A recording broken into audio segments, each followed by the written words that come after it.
pitanje.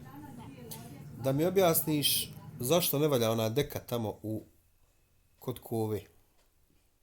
Zato što ja ne volim kupovati stvari koje su na životinju testirane. Kako misliš?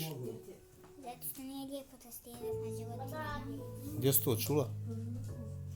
Na zadnjih grupa. Ali čekaj, ona deka, ona nije testirana na ovcama, možda su one sa tom dekom pokrili ovcu i ovci bilo toplo, onda ona rekla da je toplo ili hladno.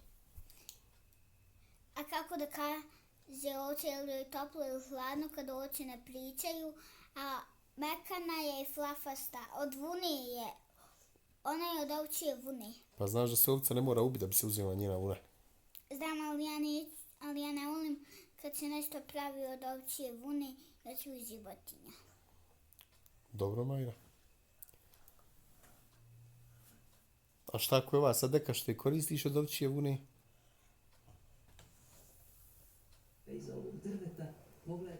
Šta ćemo onda?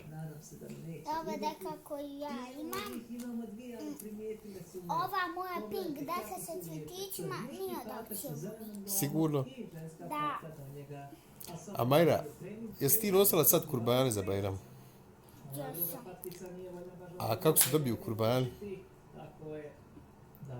Ubije se krava. Znači, samo da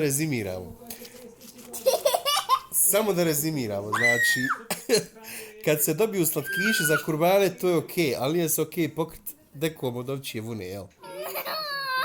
Ne skreći s teme, pitao sam te nešto. Hajde, odjavi se, bolje ti da se odjaviš. A bolje ovo da ti pokažem. Hoćeš se odjaviti ili nećeš? Ćao ekipa, Majra se odjavljuje.